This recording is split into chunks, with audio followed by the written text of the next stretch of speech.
नमस्कार साथियों, mister Pandey academy में फिर से आपका एक बार स्वागत है। ये वीडियो विशेषकर केंद्र शिक्षक पात्रता परीक्षा से संबंधित है, सीटेट से संबंधित है। आज का जो विषय मैं आपके समक्ष लेकर उपस्थित रहूँगा वो है सीटेट की परीक्षा में किस तरीके से अपना बेहतर प्रदर्शन किया जाए। अगर आप सीटेट में बैठने जा रहे हैं या यूँ कहें तो एग्ज़ाम देने की तैयारी में लग गए हैं, तो इस वीडियो को पूरा देख कर जाइए। आपको निश्चित ही बेहतर रिज़ल्ट देखने को मिलेगा अगर आप इन सारी बातों को ध्यान में रखकर एग्ज़ाम देने जाएंगे तो। अन्यथा कोई ज़रूरत नहीं है पूरे वीडियो देखने की, चूँकि वीडियो एक्सपीरियंस के तहत बनाया गया है, यानी अपने अनुभव को मैंने साझा करने का प्रयास किया है। तो अगर आप पहले से ऑलरेडी एग्ज़ाम दिए हुए हैं, अनुभव लिए हुए हैं, तो आपको देखने की कोई आवश्यकता नहीं है। लेकिन आप चाहते हैं कि हम इस वीडियो को देखकर फिर एग्ज़ाम में बैठें और अपनी कमियों को सुधारते हुए एग्ज़ाम में अच्छा प्रदर्शन करें, तो बिल्कुल ही ये वीडियो आपके लिए है। आपको समय निकाल कर इस वीडियो को पूरा वॉच करना चाहिए। आइए हम लोग मूल बिंदु की तरफ ध्यान आकर्षित करवाते हैं।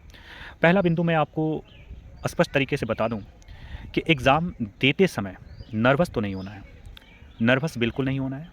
आप नर्वस होइएगा या ओवर एक्साइटेड हो जाइएगा, बहुत ज़्यादा उत्साहित हो जाइएगा, तो आप निश्चित ही 2-4 नंबर गलत करके आइएगा। पहले अपने आप को संतुलित कीजिए, बहुत ही ज़्यादा संतुलित कीजिए, खुद को बहुत ही रिलैक्स फील करवाइए। बहुत पर्सन को ऐसा लगेगा कि ये तो हम सब जानते हैं, तो बताएं इसमें नया क्या चीज़ है। मैं आपको बता दूं, जानते आप सब कुछ है लेकिन करते नहीं हैं। मेरा तात्पर्य है करने से। जानने से कोई मायने नहीं रखता है जब तक उसका कोई यूज ना हो। जानने के लिए आप बहुत कुछ जानते हैं लेकिन आप उस विषय में कुछ नहीं करते हैं, इसका मतलब है कि वो यूजलेस है। तो मेरा यहाँ सीधा और स्पष्ट बात है कि मैं आपको इस विषय पर कराने से संबंधित जोड़ दूंगा, यानी आप उस विषय में कीजिए। अगर आप जानते हैं तो आप रिलैक्स होके जाइए, स्ट्रेस फ्री होके जाइए। अपने दिमाग में बिल्कुल ये मत बैठाइए कि मैंने जो तैयारी किया है वो कम किया है।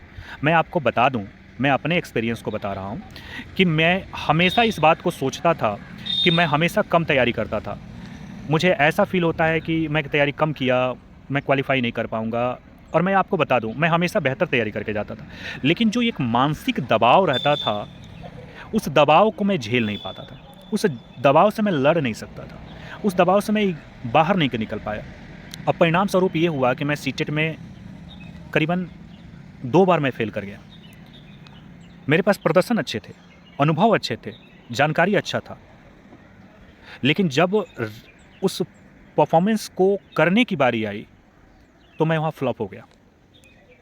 मेरे बहुत सारे मित्रों ने मुझे कहा कि आप इतना बेहतर ढंग से इस विषय में परिपक्व हैं, लेकिन फिर भी आपका रिज़ल्ट ना होना एक दुर्भाग्य की बात है। तो मैंने अपने आप में एनालाइज़ किया कि आखिर मेरी कमियाँ कहाँ हैं। तो मुझे यह प्रतीत हुआ कि सबसे बड़ी कमियाँ तो मेरी एंजाइटी है। मैं बहुत जल्दी ही नर्वस हो जाता हूँ, घबरा जाता हूँ। अगर क्वेश्चन कोई मेरे लायक मिल गया, मैं अति उत्साहित हो जाता हूँ, और ये कहीं न कहीं मेरे परिणाम पर बहुत बड़ा इफ़ेक्ट दिया। जब इन सारी कमियों को दूर कर मैं वापस एग्ज़ाम देने गया, तब मुझे एहसास हुआ कि मैं कितनी बड़ी गलतियाँ करता था एग्ज़ाम देते समय। मुझे बहुत सारे प्रश्नों का उत्तर पता होने के बावजूद भी मैं अति उत्साहित में उसे गलती करता था। और जब इस कमियों को मैंने सुधारा, तो परिणाम ये निकला कि मेरे दोनों पेपर बहुत अच्छे नंबर से क्वालिफ़ाई हो गया। तो मैं आपको यही सजेशन दूँगा कि आप पहले अपनी एंग्ज़ायटी को दूर कीजिए, अपनी घबराहट को दूर कीजिए। दूसरे बिंदु की बात मैं अगर करूँ, जितना आपने पढ़ लिया है, उसी पर फ़ोकस रखिए। कुछ भी एक्स्ट्रा करने की अब ज़रूरत नहीं है। आपने जितना पढ़ा है, उतने में ही आपका सीटेट निकल जाएगा, यदि आपके पास स्ट्रेस फ्री माइंड रहेगा तो। हमेशा इस बात को ध्यान रखिए कि आपको अब नहीं पढ़ना है। जितना आपने पढ़ लिया है, उतना ही आप उपयोग कीजिए, उतनी ही की ज़रूरत है, उतना ही आपके क्वेश्चन आराम से बनेंगे। उतने में ही क्वेश्चन बहुत बेहतर बनेंगे, बस आप उस पे भरोसा रखिए। तीसरे बिंदु की तरफ मैं आपको ले जाना चाहूँगा। देखिए, तीसरा बिंदु बहुत ही इम्पॉर्टेंट है। प्रश्न को बहुत ही बारीकी के साथ पढ़िए। प्रश्न को बारीकी के साथ पढ़िएगा तो आपके प्रश्न में ही आपके उत्तर सम्मिलित होते हैं। आप जब उस प्रश्न को अच्छे से पढ़ने का प्रयास कीजिएगा ना, तो आपको देखिएगा कि जब आप ऑप्शन को उसके साथ तालमेल बैठाइएगा, बहुत अच्छे से तालमेल बैठेगा। प्रश्न बेहतर ढंग से पढ़ना है। प्रश्न में नहीं वाला जो प्रश्न है, उसको तो अंडरलाइन कर लीजिएगा, वो अंडरलाइन होना चाहिए, क्योंकि अक्सर प्रॉब्लम यही होता है कि क्वेश्चन में नहीं जो आता है, उस नहीं को हम लोग समझ नहीं पाते। और नकारात्मक पूछता है, सकारात्मक में जवाब देके चले जाते हैं। और इसका खामियाजा ये होता है कि आपके नंबर कट जाते हैं। और आप एक नंबर का महत्व बहुत बारीकी से समझ सकते हैं कि 89 और 90 में सिर्फ एक नंबर का अंतर होता है, लेकिन उसमें आपके पूरे समय का आपका जो मेहनत होता है वो एक नंबर पे छुपा होता है। तो कहीं भी एक नंबर को कम मत आंकिए, उसको बहुत बारीकी के साथ पढ़िए और बारीकी के साथ पढ़ने के बाद ही अपना आंसर दीजिए। साथ ही साथ टाइम मैनेजमेंट ये बहुत मायने रखता है। ऐसा नहीं कि किसी एक प्रश्न पर बहुत अधिक समय दे दिए, वैसा बिल्कुल नहीं करना है। आपको टाइम मैनेजमेंट के अकॉर्डिंग ही पेपर सॉल्व करने हैं। चूँकि ऑनलाइन मोड में एग्ज़ाम नहीं हो रहा है कि आपकी स्क्रीन पर स्पष्ट दिखाई दे कि आपके पास इतने समय बचे हुए हैं, आप इतने समय में करना है। तो ये बात आप ध्यान में रखिएगा कि टाइम मैनेजमेंट होना चाहिए, क्योंकि टाइम मैनेजमेंट के बहुत सारे बच्चे ऐसे हैं जो टाइम को मैनेज नहीं कर पाते। एक मेरा मंत्र हमेशा दिमाग में बैठा लीजिए, 20 क्वेश्चन देखिए, 10 क्वेश्चन देखिए और 10 देखने के बाद अच्छे ढंग से देखिए और तुरंत उसे रंग दीजिए। ये इंतज़ार में मत रहिए कि हाँ हम पूरा ये सेट पूरा फाइनल करेंगे, उसके बाद हम उसमें रंगने का प्रयास करेंगे, यानी 30 क्वेश्चन बनाने के बाद हम उसमें आगे चलेंगे। नहीं नहीं नहीं नहीं, ये गलतियाँ मत कीजिएगा। आप 10 क्वेश्चन पहले डील कीजिए, 10 क्वेश्चन को रंग दीजिए, फिर 10 क्वेश्चन को डील कीजिए, 10 क्वेश्चन को रंग दीजिए।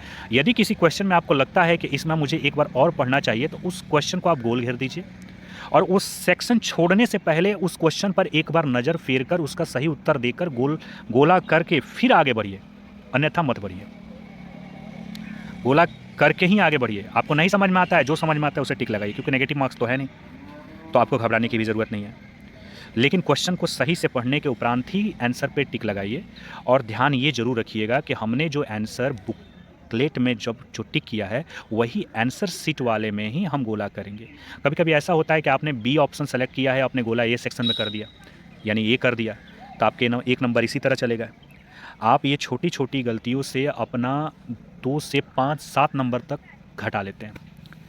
जल्दबाजी की बदौलत, घबराहट की बदौलत, गलत रंगने की बदौलत। सकारात्मक पहलू दिमाग में बैठाइए। और आपसे नहीं होगा जनाब तो किससे होगा? आप हमारे हीरो हो, हर एक योद्धा की भांति आप लड़ाई करोगे। अब जब आ ही गए हो तो लड़के ही जाना है। अरे हम नहीं पूरा CDP पढ़े हैं, नो प्रॉब्लम। इतना विवेक तो मेरे पास दिए हैं ना ईश्वर कि हम एलिमिनेट कर सकते हैं सही क्या है गलत क्या है। उस एलिमिनेट मेथड का यूज कीजिए, आप देखिए उसका परिणाम क्या निकलता है, बिल्कुल ही सकारात्मक निकलेगा। आप एक बार प्रयास तो कीजिए। इसलिए मैं कह रहा हूँ कि एक बार एक सेट ज़रूर लगाइए प्रीवियस ईयर का। और थोड़े बैकग्राउंड में नॉइस ज़्यादा है तो इसके लिए मैं खेद चाहूँगा, लेकिन मैं समझ सकता हूँ कि आप मेरी इस बिंदु को एडजस्ट कर लीजिएगा। तो मेरे साथियों, एक बार सेट जरूर लगाइए, जितना है सिमट लीजिए, कुछ नया पढ़ने का प्रयास मत कीजिए, चिल्ड रहिए, एकदम चिल्ड। अब चिल्ड होने की ज़रूरत है, समय मिले थोड़ा योगा कर लीजिए, अपने माइंड को एकदम चिल्ड रखिए। आप सोच रहे होंगे कि कैसे हो पाएगा, ये मुमकिन नहीं लग रहा है, लेकिन जनाब रिजल्ट लेना है तो हर चीज़ को मुमकिन बनाना पड़ेगा, अन्यथा फिर आपको नेक्स्ट ईयर वेट करना पड़ेगा, फिर तैयारी में लगना पड़ेगा, काफ़ी समय लगने वाले हैं। तो इससे फॉर बेटर है कि आप इन सारी बातों का ख्याल रखते हुए अपने कार्यों को कीजिए। और मैं फिर से कह रहा हूँ, आप ही वो योद्धा हैं जो सीटेट क्वालिफाई कर सकते हैं। आपके पास ही वो काबिलियत है, बस अपने काबिलियत को छुपाइए मत। ये डर आपकी काबिलियत को छुपा रहा है, मन में जो विश्वास है उसमें कमी ला रहा है, और कहीं ना कहीं ये डर आपको नहीं चाहता है कि आप सीटेट क्वालिफाई कीजिए। इस डर को निकाल के फेंक दीजिए। ये आपका शत्रु है, यही आपका असली दुश्मन है, यही दुश्मन आपके पूरे जीवन को बर्बाद करने की फिराक में लगा हुआ है। तो इस डर को जल्द से जल्द निकालिए। आपके पास डर नहीं होना चाहिए, क्योंकि डर गए तो कुछ नहीं करोगे, डट गए सब कुछ हासिल कर लोगे। तो मेरे साथियों, डरना बिल्कुल नहीं है, बहुत ध्यान से काम करना है। और मैं प्रत्येक दिन आपको मोटिवेट करते रहूँगा, क्योंकि मैं समझ सकता हूँ कि आपका मेहनत बहुत ही अमूल्य है। और मुझे उम्मीद है कि ये वीडियो देखने के बाद आपके अंदर ज़रूर आत्मविश्वास बढ़ा होगा। तो मेरे साथियों, अपने आत्मविश्वास में कमी मत लाइए, जितना आपने पढ़ा है उसको सदुपयोग कीजिए, उसको सिमट लीजिए। मैं बार बार कहता हूँ, जितना आपने पढ़ा है उसको रिवीजन कर लीजिए, एक बार रिवीजन कर लीजिए, दोहरा लीजिए, अच्छे से दोहरा लीजिए। एक बार एक सेट तो कम से कम लगा लीजिए, एक सेट लगा लीजिए।